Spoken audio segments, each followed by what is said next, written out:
여러분, 이 장례식장에서 가장 많이 부르는 찬송을 꼽으라고 한다면 대부분 606장 해보다 더 밝은 천국이라는 찬양을 꼽습니다. 며칠 후 요단강 건너가 만나리라는 이 가사 내용의 여러분 잘 알고 계실 것입니다. 며칠 후 요단강 건너가 만나리. 전통적으로 우리 기독교인들에게 있어서 이 요단강은 성도가 죽은 후에 천국에 들어가기 전에 반드시 건너야 할 강으로 이해를 하고 있습니다. 그러나 오늘 말씀에서 이 요단강이 나오는데 이것은 죽은 자가 건너는 강이 아니라 젖과 꿀이 흐르는 축복의 땅에 들어가기 전에 반드시 통과해야 할 시련과 역경 같은 장애물로 이해하는 것이 더 정확합니다. 우리 인생길에 있어서 내 앞길을 막고 있는 역경, 고난, 장애물들이 바로 요단강입니다. 오늘도 내 인생에 있어서 요단강 같은 장애물이 앞을 가로막고 있을 때 우리는 늘 당황스럽고 놀랄 수밖에 없습니다. 내 앞에 놓여있는 건널 수 없는 마치 불가능한 강처럼 보일 때에 더욱 그러합니다. 우리의 자녀 가운데 또 사업 가운데도 건강 가운데 또한 나의 인생 목표를 이루는 여정에 있어서 돌아가거나 회피할 수 없는 장애물, 바로 이것이 요단강입니다. 그런데 오늘 성경은 그 요단강을 피하지 말라, 건너라 이렇게 말씀하고 있습니다. 우리 한번 따라하겠습니다. 요단강을 건너라. 요단강을 건너라. 저는 오늘 하나님께서 이 말씀과 함께 우리에게 주신 교훈은 세 가지인데, 첫째는 이스라엘 백성들이 이제 시련 앞에 섰다는 겁니다. 요단강이라는 큰 시련 앞에 섰습니다. 본 1절 말씀 보니까 또 여호수아가 아침에 일찍 일어나서 그와 모든 이스라엘 자손들과 더불어 시딤에서 떠나 요단에 이르러 건너가기 전에 거기서 유숙했다. 이스라엘 백성은 광야 40년을 지난 후에 가나안 땅에 들어가기 위해서 이 요단 앞에 섰습니다. 이 강을 건너야 했습니다. 그러나 요단을 건너는 일은 사실상 당시로는 불가능한 일이었습니다. 그럴 만한 충분한 이유가 있었습니다. 보리미를 거두는 3, 4월경은 우기철이어서 홍수로 인해서 강이 범람을 했습니다. 거기에다가 헤르몬 산으로부터 녹은 눈이 물이 되어서 흘러내려오면서 요단강은 만수가 되었습니다. 요단강의 평소 수심은 3, 4m인데 폭은 약 30m로 되어 있습니다. 1.6km 이상 된 길고 긴 강입니다. 이 강을 배라든지 다리도 없는, 장비가 전혀 없이 그것을 건너라 하는 것은 인간적으로는, 상식적으로는 불가능합니다. 그것도 장전들만이 아니고 어린아이와 여자 노인들을 포함해서 200만이 넘는 인구입니다. 지도자 여호수아는 하나님의 명령을 따라서 일찍 일어나 시딤에서 요단으로 진영을 옮겼습니다. 하나님은 이제 가나안에 들어갈 준비를 하라고 말씀을 하십니다. 하나님께서 너무하신 것 아닐까? 애굽을 떠나 40년간을 헤매다가 가나안 목전까지 왔는데 이제 마지막 고비를 좀 편안하게 건너게 하시지 왜 하필 모맥을 거두는 홍수철에 위험한 강을 건너라 하실까? 장비도 없이, 배도 없이. 여호수아도 너무 무모한 명령을 내리고 있는 것처럼 보입니다. 언약궤를 맨 제사장들이 먼저 요단강에 들어가 빠져 죽을 수도 있는 모험을 감행할 필요까지 있었을까? 아니, 지금 홍수로 인해서 물이 넘쳐 수심이 깊은 물속으로 12명의 제사장들이 들어가고 그 다음에 백성들도 따라 들어가라. 말이 안 됩니다. 도저히 상식적으로 순종할 수 없는 명령이었습니다. 백성과 제사장들에게는 달려온 40년이 주마등처럼 지나갑니다. 10번째 재앙인 장자의 죽음 이후에 보따리 하나씩 싸들고 황급하게 도망쳐 나온 일들, 홍해를 건넌 일, 만나오 메추라기를 공급해 주셔서 연명한 일들, 물이 없을 때 반석이 터져서 물을 취하여 먹은 일, 고라 일당들이 모세를 대항하고 반영을 일으키다가 하나님의 진노를 받아서 수천 명이 땅에 매몰되어진 일 등 무수한 사건들이 주마등처럼 지나갑니다. 산 넘어 산이었어요. 죽을 고생을 하고 겨우겨우 왔더니 큰 장벽, 이제 요단강이 또 가로막고 있습니다. 아무리 젖과 꿀이 흐르는 가나안이면 무슨 소용이 있겠습니까? 그림의 떡인데 백성들이 웅성거리기 시작합니다. 이젠 우리 망했어. 여기까지 와서 요단강에 장사 지내게 되었어. 모세보다 더 능력도 없는 여호수아가 어떻게 뭘 할 수 있겠어? 여기저기에서 동요가 일어나기 시작합니다. 여호수아도 힘겹기는 마찬가지예요. 백성들은 동요하고 물은 넘실대며 흐릅니다. 오늘 우리에게도 이 같은 수많은 시련이 있어요. 여러분 지금까지 어떻게 살아오셨습니까? 많은 고비고비들이 있으셨지요. 정말 죽고 싶을 정도로 너무 힘든 시련들이 있었습니다. 그리고 앞으로도 있을 것이에요. 이것이 우리의 인생입니다. 어떻게 해야 됩니까? 여호와께서는 이 시련 앞에서 도망치지 말라는 거예요. 그 강을 건너라고 말씀을 하세요. 도망친다고 해서 해편다 해서 문제가 해결되는 거 아니에요. 메시아의 인생을 그런 식으로 살려고 한 사람들은 어떤 승리도 성공도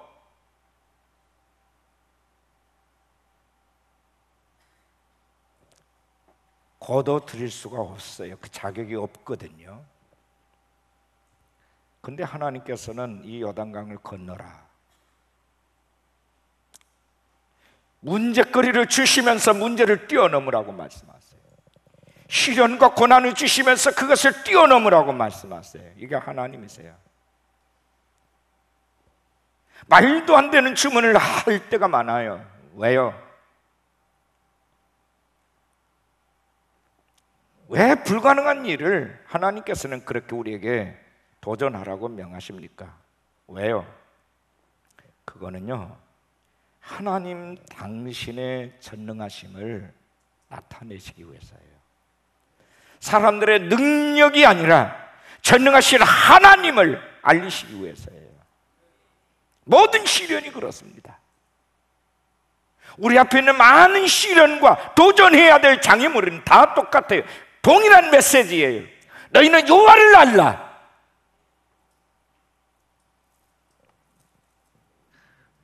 두 번째, 우리가 해야 할 일이 있어요. 그것은 뭡니까? 성결케 되는 일이에요. 성결하라. 본문 5절 말씀 주목하세요. 여호수아가 또 백성에게 이르되 너희는 자신을 성결하게 하라. 여호와께서 내일 너희 가운데 기이한 일을 행하시리라. 하나님이 내일 놀라운 일을 준비해 놓고 계신다. 그러나 너희들이 해야 할 일이 있다. 오늘 너희들은 성결하라. 요단 도하를 위한 준비의 과정에 있어서 여호수아는 아주 특별한 요구를 백성들에게 주문하고 있습니다. 그것은 요한 도하를 위해 필요한 것은 기술적인 문제가 아니었다는 겁니다. 여호수아는 우선 이스라엘 백성들의 요단을 건너는 일이 기적이 요구되는 일임을 잘 알고 있었습니다. 그는 기적을 믿었습니다. 여호와를 신뢰합니다. 본문에서 그는 내일 우리 하나님이 기적을 행하시리라고 말하고 있지 않습니까? 그러나 한 가지 조건이 선행되어야 된다는 것을 알고 있었습니다. 그것은 우리 자신들이 하나님 앞에서 성결해야 된다는 겁니다. 왜요? 여기 성결이 요단강을 도하하는 조건이 되어야 한다는 이유가 뭘까요? 하나님의 백성들의 성결이 없이는 성결의 하나님께서 함께 하실 수 없었기 때문입니다. 하나님은 워낙에 거룩하신 분이라 백성들과 함께하고 싶은데 백성들이 지저분하고 더러운 상태 속에서는 함께 하실 수가 없었어요. 내가 너희들과 함께 할 건데, 너희들과 함께 요단강을 건널 건데, 대신 너희들은 나와 동행하기를 원한다면 내가 성결한 것처럼 너희들도 성결하라, 이거예요.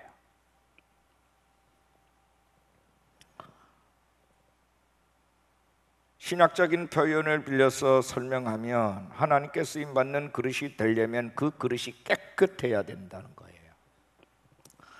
하나님 모든 그릇을 쓰실 수 있어요. 그러나 더럽혀진 그릇은 그대로 쓰실 수가 없어요. 디모데후서 2장 16절 21절에 보면 망령되고 헛된 말을 버리라. 그들은 경건치 아니함에 점점 나아가나니. 21절 그러므로 누구든지 이런 것, 망령되고 불경건한 것들입니다. 이런 것에서 자기를 깨끗하게 하면 귀 쓰는 그릇이 되어 거룩하고 주인의 쓰심에 합당하며 모든 선한 일에 준비함이 되리라. 성결의 준비는 요단강을 건넌 사람에게 있어서 선택 과목이 아닌 필수 과목이었어요.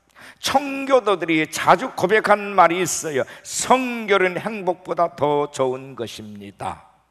성결은 행복보다 더 좋은 것입니다. 여러분 파스칼 알죠? 유명한 신학자이자 철학자로 잘 알려진 파스칼. 근데 원래 그는 천재 수학자였어요. 12살에 유클리드 수학을 수립을 하고 16살에 원축옥선 이론을 발표함으로 세상을 놀라게 한 천재 수학자였습니다. 그가 발표한 확률 이론은 세계 수학사에 있어 새로운 장을 열었죠. 사람들은 천재 파스칼을 동경을 했고 우러러 보았습니다. 사교계의 여인들은 파스칼과 춤 한 번 추는 것을 최고의 자랑으로 여겼습니다. 심지어는 왕족들까지도 파스칼과 식사하고 악수하는 것을 큰 영광으로 여겼다고 합니다. 그는 매일 사교계에서 사람들과 만나서 술을 마시고 파티하며 즐겼어요. 어느 날 술에 취해서 집으로 돌아가는 길에 그의 마차가 세느강 다리에 부딪히는 큰 사고가 일어났습니다. 파스칼은 굴러떨어져서 마차에 깔렸어요. 이대로 죽는구나 라고 생각을 했는데 마치 지나가는 사람들이 마차를 들어주어서 겨우 목숨을 건져냈습니다. 그날 파스칼은 마차에 깔려 있으면서 유유히 흐르는 세느강을 바라보면서 영원에 대해서 생각을 했다고 합니다. 인간이 도대체 뭘까? 스스로 자신에게 질문합니다. 파스칼, 도대체 죽음 앞에서 너는 뭐냐? 천재라는 것이 무슨 의미가 있느냐? 죽음 앞에서 명성과 젊음과 많은 기대감이 너에게 무슨 의미가 있단 말인가? 하는 질문을 스스로에게 던졌어요. 그는 거듭 질문을 했지만 대답할 수가 없었어요. 영혼 앞에서의 초라한 자신을 보면서 방탕하게 지내던 지나온 자기의 모습이 너무나도 부끄러웠어요. 깊은 고민에 빠져 있을 때에 그의 누나가 찾아와서 위로를 해주며 복음을 전해 주었습니다. 그때 파스칼은 예수님을 영접을 합니다. 그리고 그때부터 그의 인생이 바뀌었어요. 성결한 삶을 살기 시작했어요. 그는 수학자라고 하는 캐릭터를 버리고 신학자가 됐고 철학자가 됐습니다. 성결한 자로서의 새로운 인생으로 나머지의 전 인생을 하나님께 바쳤어요.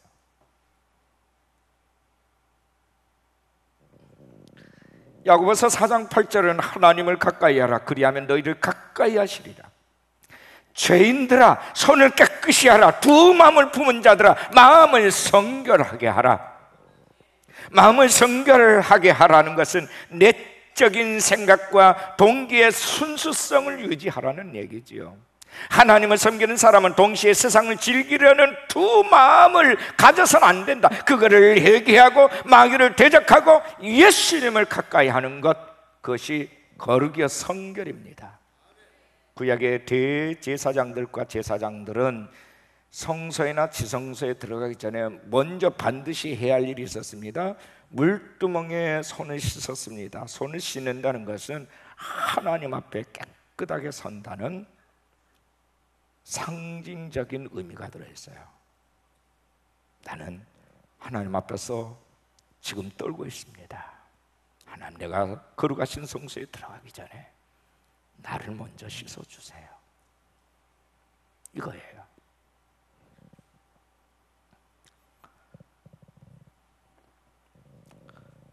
요단강이라는 장애물 앞에서 이스라엘은 성결해야 했어요. 두 마음을 품지 말아야 했습니다. 다시 말하면 전능하신 하나님만을 의지하고 그분을 의심하지 말아야 했어요. 두 마음, 마음에 정함이 없는 상태로 말씀과 자신의 생각 사이에서 오락가락하는 모습이 두 마음이에요. 성결은 다른 말로 구별됨이라고 말할 수 있어요. 두 마음이 싸우던 그 자리에서 살아계신 한 분만을 신뢰한 마음으로 우뚝 서는 게 성결입니다. 하나님께서 우리에게 요구하신 것이 있어요. 내가 무엇을 완벽하게 하는 것을 요구하는 게 아닙니다. 오로지 주님의 은혜로 사는 것을 원하고 계세요. 우리가 예수님을 구주로 영접한 그 순간부터 내 인생은 내 것이 아니라 주님의 것이 된 겁니다. 프랑스 파리를 여행하던 한 미국인이 파리 시내의 어느 장신구점에서 누가 쓰다가 팔아버린 호박 먹거리 하나, 중고품 먹거리를 하나 샀어요. 미국으로 돌아오는데 공항에서 이상하게 많은 세금을 부과를 하는 거예요. 참 이상스럽다라고 생각하는 그는 그 먹거리를 들고서 보석상에 가서 감정을 의뢰를 했습니다. 보석상 주인은 그 먹거리를 무려 25,000불에 자기에게 팔라고, 우리나라 돈으로 3천만 원 시가되는, 아니 몇천 원 주고 사는 호박 먹거리를 3천만 원 준다니까 놀라 자빠진 거예요. 더 권위 있는 감정사에게 가지고 왔어요. 현미경으로 조사해보는 그 감정사는 이 먹거리를 나에게 파신다면 35,000불을 드리겠습니다. 갑자기 1,000만 불이 더 뛰었어요. 1만 불이 더 뛰었어요. 도저히 궁금해서 이 먹거리 주인은 도대체 그 먹거리가 왜 그렇게 값이 나가는 겁니까? 물었어요. 그러자 감정사가 그의 현명형 앞으로 인도하고서, 자, 이것 좀 보세요. 그 현명형을 들어보자 그 사람 눈에 다음과 같은 글이 선명하게 보였어요. 프롬 나폴레옹 보나파트 투 조세핀. 자, 이 호박 먹거리는 조세핀에게 나폴레옹이 선물한 것이었어요. 나폴레옹 황제가 그 애인 조세핀에게 준 선물 먹거리였어요. 그 이름이 새겨져 있었다는 그 이유 때문에 그렇게 귀하게 값이 나가는 기회중품이 된 거예요.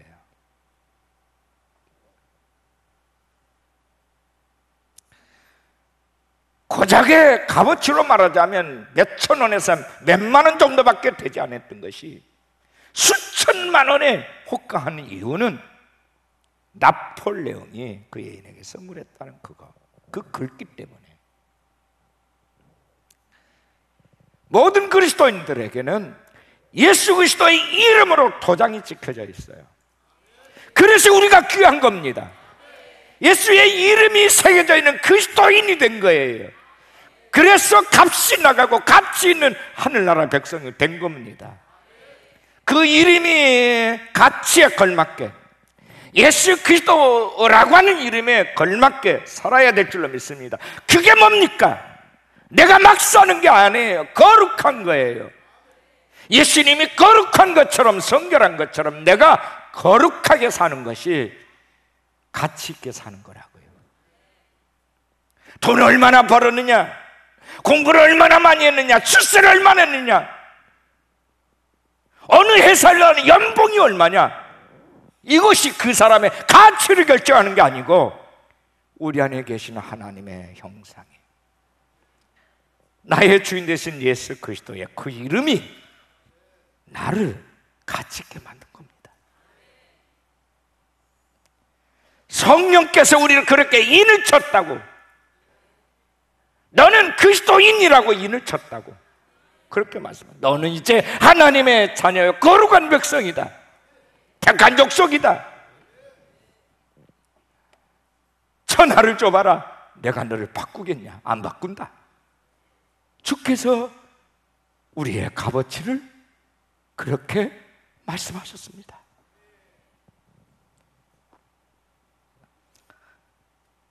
우리는 그 이름에 걸맞게 살아야 돼요.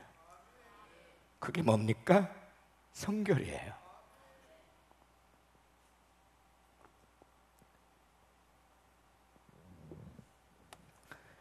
세 번째, 요단강을 건너야 될 백성은 뭐 해야 됩니까? 따라합시다. 언약궤를 따르라. 여러분, 요한서서 3장 10절 11절에 살아계신 하나님이 너희 가운데 계시사 가나안 족속과 헷 족속과 히 족속과 브리스 족속과 기르기스 족속과 아모리 족속과 여부스 족속을 너희 앞에서 반드시 쫓아내실 줄을 이것으로서 너희가 알리라. 보라, 온 땅에 주의 언약궤가 너희 앞에서 요단을 건너가나니.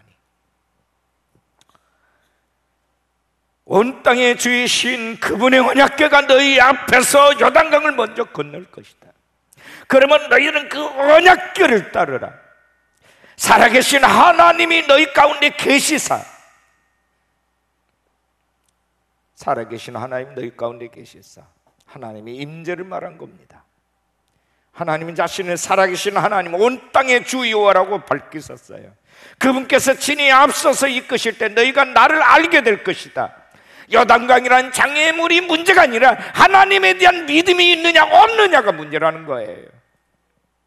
하나님은 여호수아의 백성들이 요단강이라는 위기 앞에서 하나님께만 초점을 맞추도록 하셨습니다. 그것이 언약궤예요. 언약궤를 따르라. 하나님은 12명의 제사장들이 언약궤를 메고 앞서게 하셨고, 백성들은 그 뒤에 2000규빗 떨어진 거리에서 그를 바라보면서 따르도록 했습니다. 2000규빗, 약 900m 뒤입니다. 왜 그랬을까요? 어떤 경우에도, 부지불식간에도 언약궤를 추월하지 말라는 거예요. 하나님 앞서 뛰지 말라는 거예요. 그래서 거리를 띄워놓고 그것을 바라보면서 가게 해요. 애들이라도 장난치다가 앞에서 그냥 얼짱거리다가 넘어갈 수 있잖아요. 그래서 900m, 약 1km를 띄워놓은 거예요. 절대로 어느 누구도 언약궤를 추월하지 마라.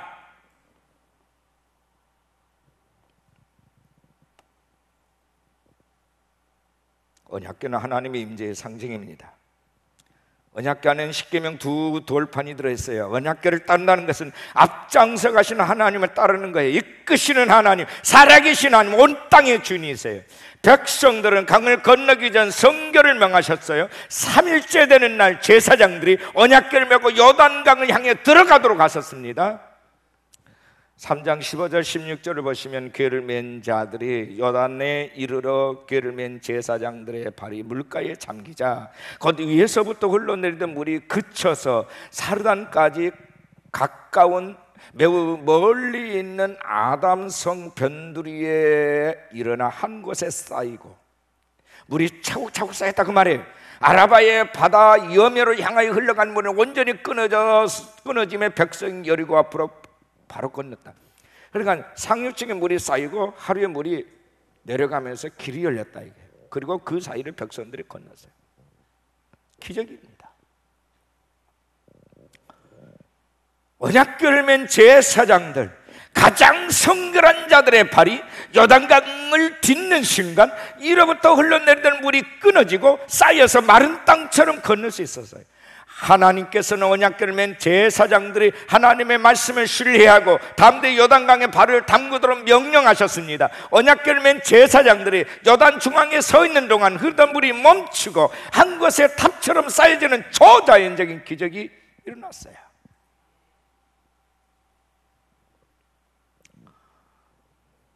여러분, 이 기적을 믿으시면 손 들고 아멘 하시죠? 정말 믿으십니까? 하나님 말씀 그대로 믿으십니까? 믿지 못한 분들은 여기 앉아 있을 이유가 없어요.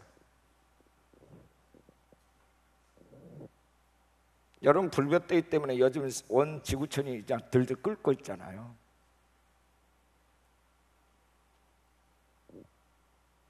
이거 누가 한 겁니까? 사람이 할 수 없어요. 이거 사람의 영역이 아니라고요.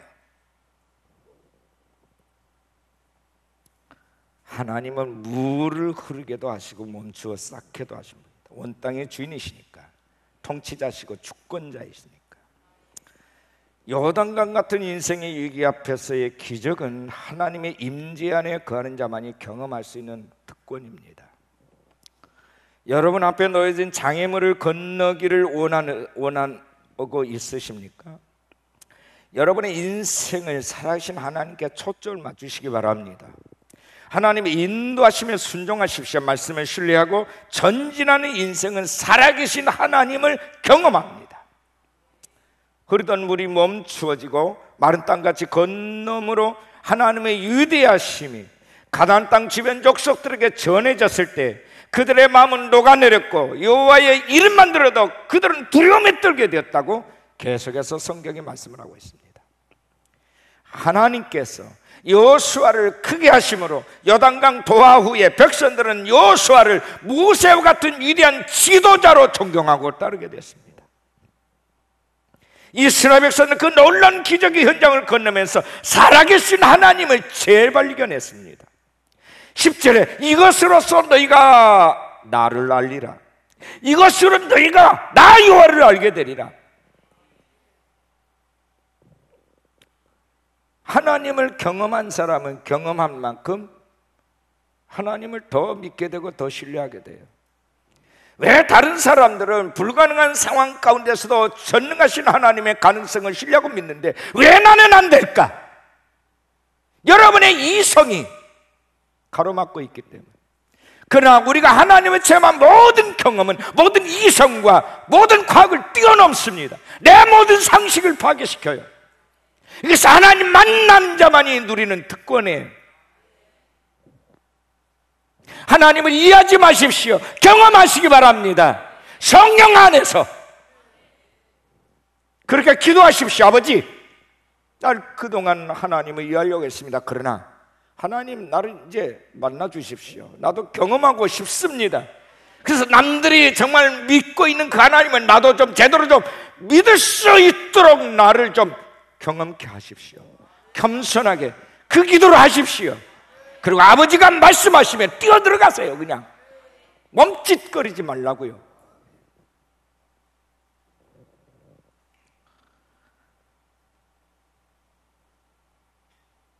요단강 건넌 후에 기념비를 세우고 그들의 후손들에게 여호와 하나님 어떤 일을 행하시는가를 전하도록 하셨습니다. 왜요? 그 모든 사건은 하나님의 하나님 되심을 알리기 위한 사건이었기 때문입니다. 시골에서 목회하는 어느 목사님이 진돗개 한 마리를 선물로 받아서 키우는데 호젓한 시골 목회 큰 위로가 되었답니다. 사택 문만 열면 마당에 메어있는 진돗개는 목사님의 얼굴을 빤히 쳐다보면서 눈치를 살핍니다. 그러다가도 음식이라도 주면 덩실덩실 춤을 추면서 좋아한답니다. 산책길의 동반자가 되기도 하고 경호견 역할도 해서 시골 목회에 큰 힘이 되었다고 글을 쓰셨습니다. 어느 날 문득 그런 생각이 들더랍니다.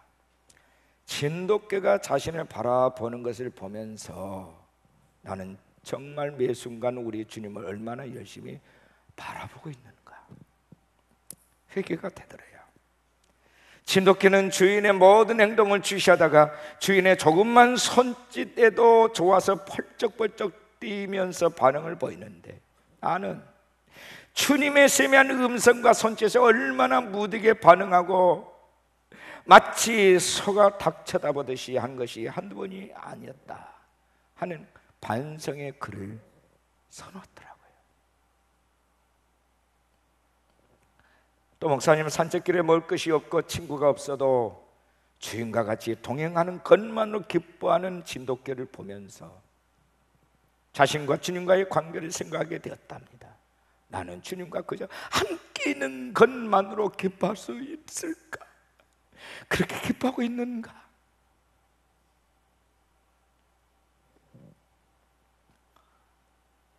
여러분은 혹 하나님의 사인에 무관심함으로 하나님보다 앞서가는 경우가 없으신가요? 어떤 경우에도 이스라엘 백성들은 언약궤보다 앞서서는 안 됐어요.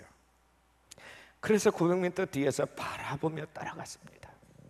나의 생각이나 경험을 앞세우면 여러분 반드시 실패합니다. 내가 결정하고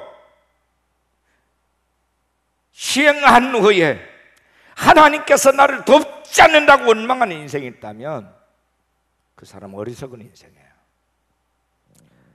여러분 진정 하나님께 삶의 초점을 맞추고 있는지, 내가 하나님의 말씀에 따라 행진하고 있는지 살펴보십시오.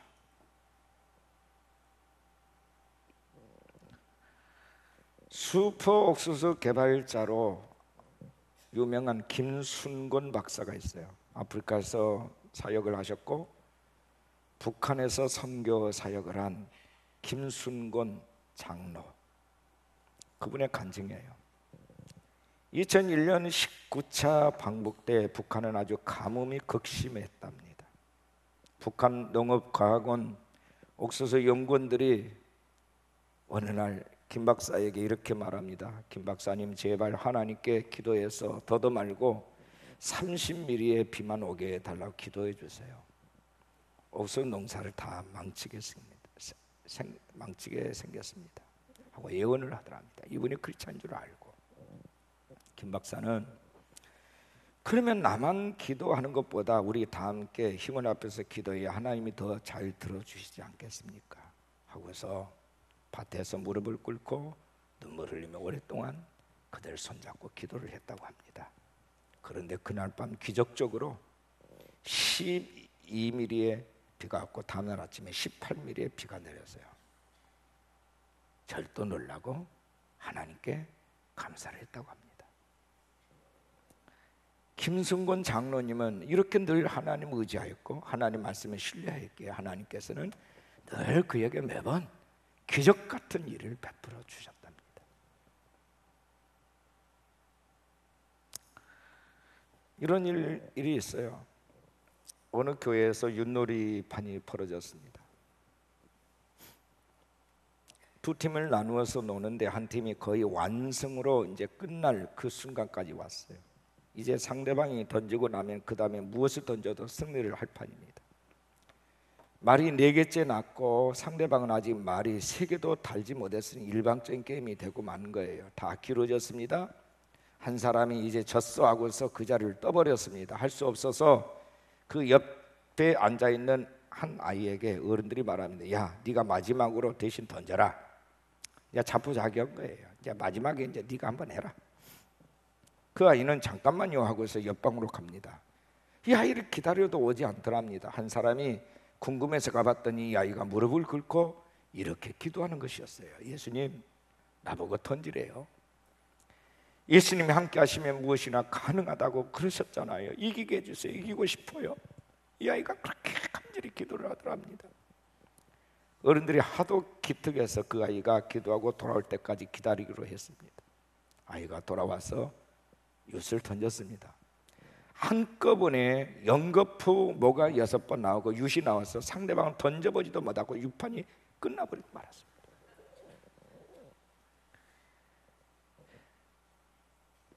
여러분 가끔 윷놀이 하다가 이런 유사한 것 여러분 경험할 때 있지 않습니까? 어떤 환경에서도 예수님만을 의지하는 그 순수한 아이의 믿음이 하나님 마음을 움직인 거예요. 예수님이 그러셨죠. 천국에 들어가고 싶으냐? 이 어린아이와 같아야 된다. 누구든지 어린아이와 같지 않으면 천국에 결단코 들어갈 수 없다.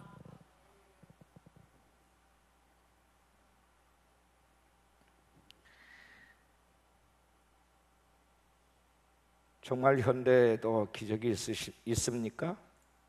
기적이 있다고 여러분 믿고 있나요? 기도하시면 기적을 볼 수 있습니까? 성경에 역사하셨던 하나님, 오늘날의 하나님은 정말 동일하신 분 맞습니까? 동의하시면 손 들고 아멘 하시죠. 저는 지난 35년의 목회 동안 수없이 기적의 하나님을 경험을 했습니다. 수없이, 말로 다 할 수 없는, 이거는 우리 인간이 할 수 있는 영역이야.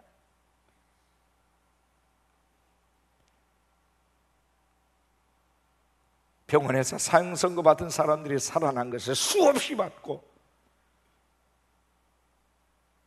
사업적으로 망해도 100번 처음하면 도저히 이 사람은 희망이 없는 사람들이 일어난 것을 수없이 받고, 저 같은 죄인을 사용하시는 하나님이 너무너무 유대한,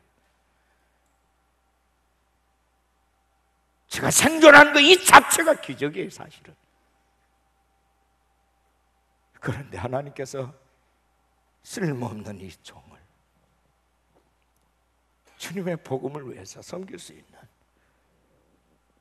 목사로 만들어주셨어요. 폐인된 저를 살리셔서.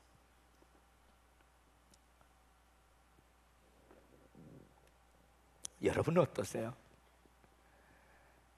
우리 가운데 어느 누구도 자격이 있어서 산 사람 없어요.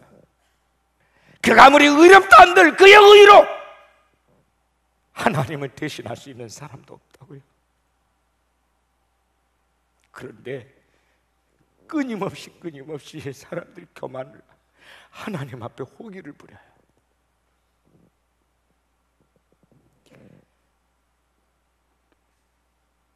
하나님을 믿으라면 내 주먹을 믿으라는 사람들이 왜 그렇게 많은지. 정말 그래도 되는 거예요? 그렇게 막말을 해도 되는 겁니까? 하나님을 몰라서 하는 소리. 하나님을 만난 사람은 절대 그럴 수 없어요. 여호와를 경험한 사람은 그렇게 할 수가 없다고요.